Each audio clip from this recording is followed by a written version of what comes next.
were crypto parties, and there were protests like this, and there were people painting murals in Latin America about surveillance, and there was everybody all over the world throwing together events just like this. And I'm incredibly glad to be able to be in San Francisco, one of dozens of events worldwide pushing back against mass surveillance. So thank you guys for coming out for it. This legislative asks, so people are allowed to like, okay, what's all this about? We're pushing for reform. What does that look like? Reform looks like a lot of different things. It looks like legislative change. And the bill that's moving right now in Congress, and that has a chance, is called the USA Freedom Act. This is a very moderate bill that would try to pull in mass surveillance by the NSA. So to say the NSA doesn't have the right to collect all of our phone records of millions of law-abiding Americans. I would also make a number of strong changes to the FISA court. Now that's the court that has been signing off on all of the surveillance orders that the NSA is using to justify the mass collection of information of law-abiding Americans and people all around the world who haven't done anything wrong. I would do a couple things. Would it go far enough? It totally would not go far enough. This is a moderate bill that we're pushing for, but we're also pushing for additional reforms to protect privacy, not just of Americans, but of people all over the world. And above all, to protect our basic security online. One of the things that the NSA is doing is they're undermining computer security. Now let me be super clear for people who don't understand this. This is the security that we use for everything that involves computers. And computers are in everything now. They are how we do finance, they are how we do transportation, everything including like aircraft control. It's everything including medicine. You cannot undermine basic security for computers without undermining it for everybody. It is making us all less safe. These are things that are not addressed in the legislative proposals now. Now many people think, well, what is Senator Dianne Feinstein doing to represent the good people of California on this issue? I'll tell you what she is doing. Yes, Senator Dianne Feinstein has decided to promote a bill called the FISA Improvements Act. You might think, oh, the FISA Improvements Act. Isn't that going to improve the FISA courts? It does not. This is a bill that attempts to legalize mass surveillance by the National Security Agency. It's a bill that is trying to codify into law everything that we're out here in the street protesting today. That's our senator. So, the Electronic Frontier Foundation has been fighting this issue for years. We've been in the court systems fighting the national security abuses as a violation of our constitutional rights, of your constitutional rights, since 2006. And I'm very happy to say that our court cases are moving forward. While many court cases about NSA surveillance have been thrown out for lack of standing, the Electronic Frontier Foundation's cases are moving forward. We've got 2 active cases right now. One saying that internet surveillance programs violate the 4th Amendment, and one that says that it violates, the telephone metadata program violates our First Amendment rights of association. And I am incredibly glad to be here tonight because we have a very, very special guest. We have today to talk to this crowd on this very special occasion at this very special place, Mark Klein, the whistleblower. Yes! So for those of you who don't know, Mark Klein is the whistleblower who came to the Electronic Frontier Foundation many years ago, and his documents that he provided to us were the basis of our 2006 lawsuit that we used to sue AT&T. Mark Klein worked in this building. He worked right up here. And he's going to come up here and he's going to talk to you about what it was that he was able to uncover and how that became the basis of really many years of fighting, not only for more transparency about what the National Security Agency is doing and collecting, but ultimately the movement that is working to end mass suspicionless surveillance. I want to welcome Mark Klein. He's been an incredible inspiration to whistleblowers and to all of us working in civil liberties. Please come up here, Mark Klein.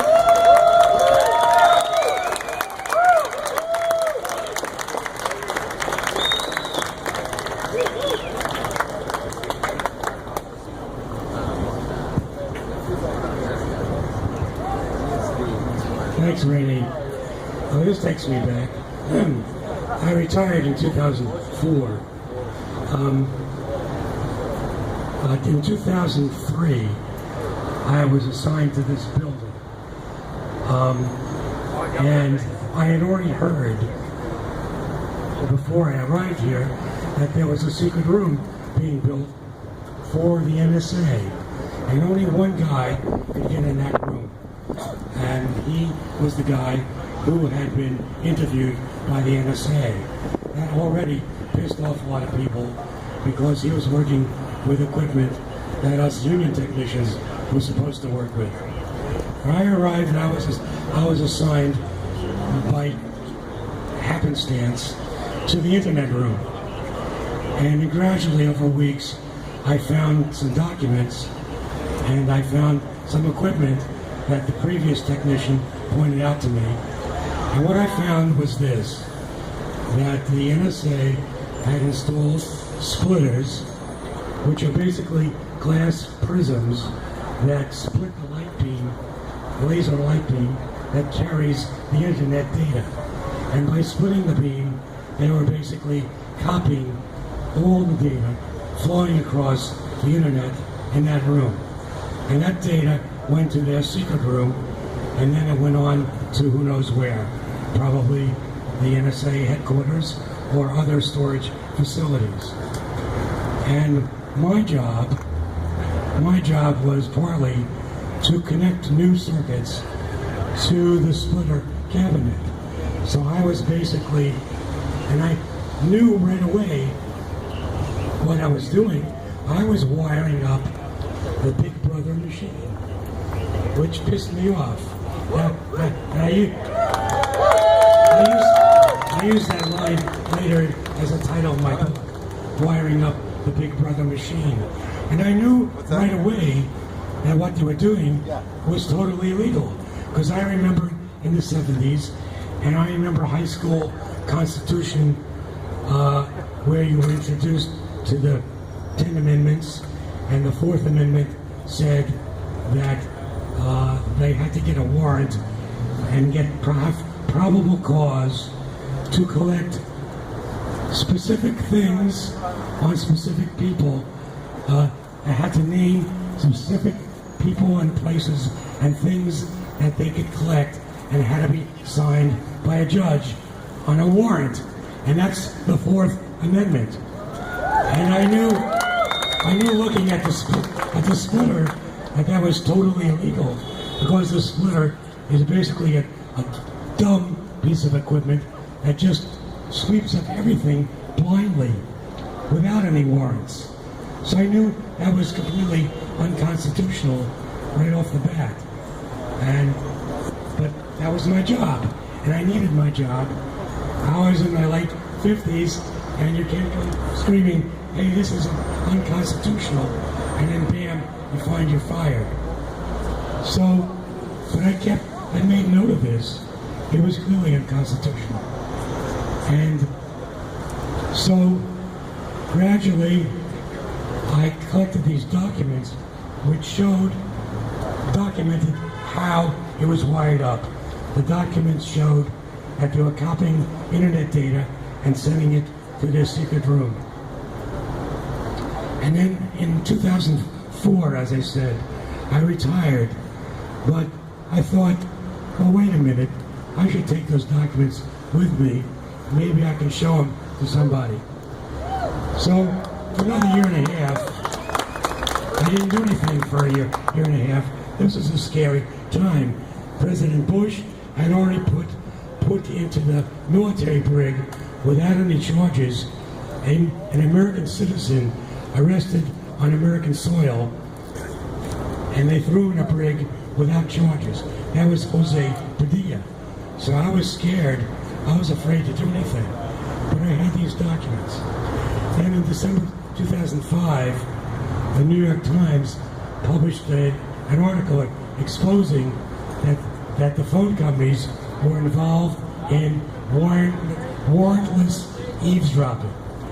And I saw that and I knew right away, I have the evidence. I have the documents.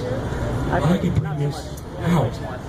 So in January 2006, I brought the documents to the Electronic Frontier Foundation. I can take pictures of mine though. And after some talking and so forth, they took the documents and joined it to a lawsuit that they already had going against AT&T. So we're off and running. So another thing I did, oh wait a minute, I'm a California citizen, and I have a senator who's sitting on the Intelligence Committee and the Judiciary Committee. And I thought Senator Feinstein, should see these documents and should know what to do with them. Well, guess what? Senator Feinstein would not talk to me. She wouldn't even talk to my lawyer. To this day, she never said a word to me. And it's become clear over the years that the reason is she knows all about it and wanted to keep it a secret.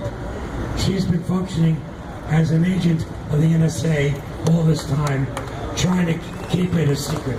That's what Senator Feinstein does.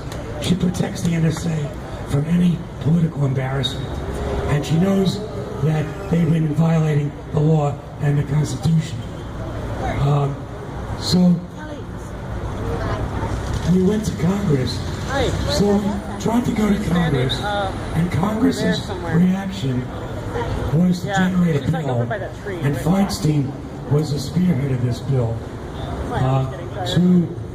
not to make this illegal, but to give protection to the phone companies. This was a bill that President Bush wanted, because Bush knew if our lawsuit went forward, he would be exposed, because the trail led to the White House. So Bush wanted a bill to give retroactive immunity to the phone companies. And Feinstein led the charge to get this bill passed. It took 2 years, from 2006 to 2008. And we fought it. We went to Congress and lobbied against it. And in the end, and I might add, in 2007, it was a Democratic Congress. The Democratic Congress was no help at all. No committee of Congress, and this was a Democratic Congress, no committee of Congress invited me to testify. Why? They were protecting the NSA along with George Bush. So in 2008, finally, the bill was finally passed with the help of Barack Obama, who was then a senator, and had vowed he vowed to fight the bill, but in the last minute he switched sides and helped pass the immunity bill for the NSA. So what did that tell you? That told you both parties have been in on this. Both parties want to protect the NSA. They don't want to expose the NSA or stop the illegal stuff. And that's what's been going on. So that quieted down for a couple of years. Then along came Ed Snowden.